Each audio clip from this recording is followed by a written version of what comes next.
It's the Scenic Cyclist in Spring Lake, Michigan today. I'm going to be doing a loop around Spring Lake, which is right next to Grand Haven, and is a lake that's coming off of Lake Michigan. It's about 57 degrees. It's the last week of October, so very near the end of my riding season. I don't like to ride when it's too cold. It's very windy today, so I'm a little bit concerned about that, but it's about a 12-mile trip around the lake.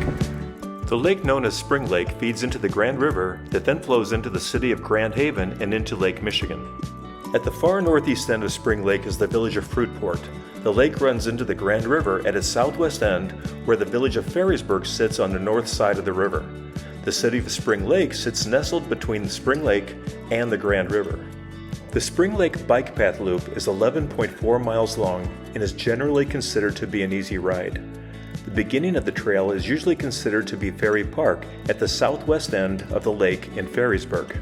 Taking a clockwise route will take you through residential areas of Ferrysburg, along the northeastern shore of the lake in Fruitport, and then south to the village of Spring Lake. The entire loop is paved.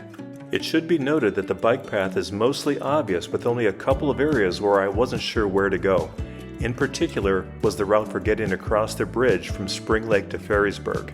It wasn't hard to do once I figured it out, but it could have been more clearly marked. The village of Spring Lake was initially settled by Native Americans before European settlers began arriving in the 1830s. It was known as Mill Point due to the number of sawmills and planing mills in the area. Mill Point was renamed to Spring Lake in 1867. Like many other villages along the Grand River, in the latter half of the 19th century, Spring Lake grew rapidly, largely due to the lumber industry, which also brought railroads into the area. Today, Spring Lake has a population of about 2,500 residents. Ferrysburg was established in the 1830s by William Ferry. As with so many other villages in southwest Michigan, Ferrysburg grew from a settlement focused on cutting, milling, and transporting lumber. Ferrysburg played a significant role as part of the Underground Railroad in the mid-1800s. In particular, this was through the work of freed African-American slave Hezekiah Smith. Hezekiah Smith was a freed African-American born in 1816 in Ohio and moved to Spring Lake Township in 1842. Initially a blacksmith, Hezekiah purchased 40 acres of farmland on Spring Lake and eventually expanded his farm to over 500 acres over the next 20 years. He was well known in the area for the high quality of the fruit he produced. By 1880, 19 African American families lived in the Spring Lake area. Hezekiah was a leader of this community as well as president of an association of African Americans who lived in Muskegon and Ottawa counties. Hezekiah died in 1896. This historical marker was erected in 2021 to honor this prominent and influential man who made a huge impact on the Spring Lake area.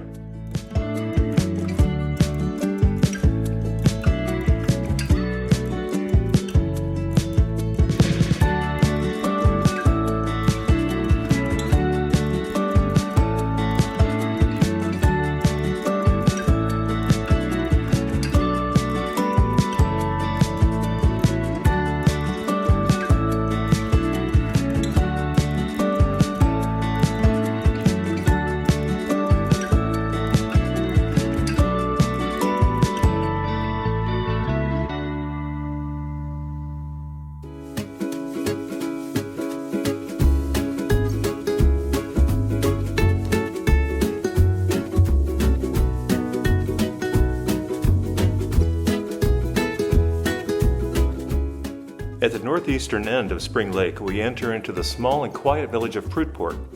While quiet today, Fruitport was once a vacation destination for many people in the Midwest as well as for many across the United States. Pomona Park in Fruitport is the former location of the Pomona House, a resort hotel at the northern end of Spring Lake. The Pomona House opened in 1871 and was visited by travelers from all over the Midwest and from across the United States.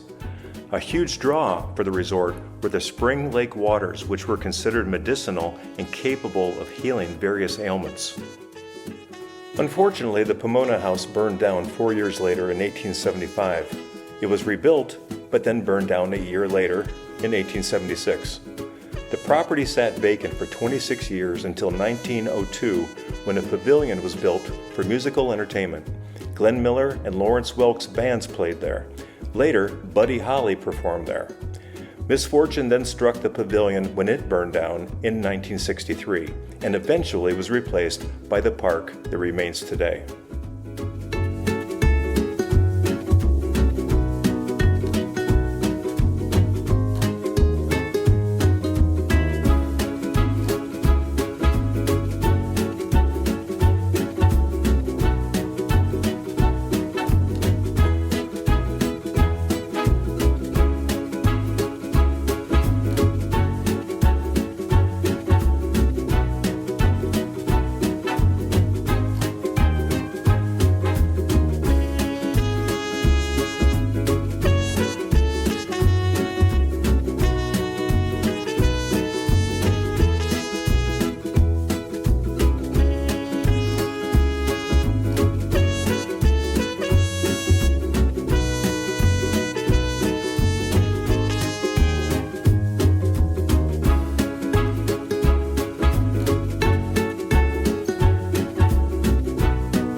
Well, that completes my ride of the Spring Lake Loop.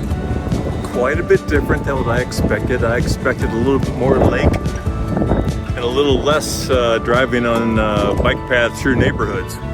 Spring Lake is not a round lake. There's a lot of offshoots, a lot of bayous. It would have been very difficult to have a bike path that is next to the water without making it about 80 miles long.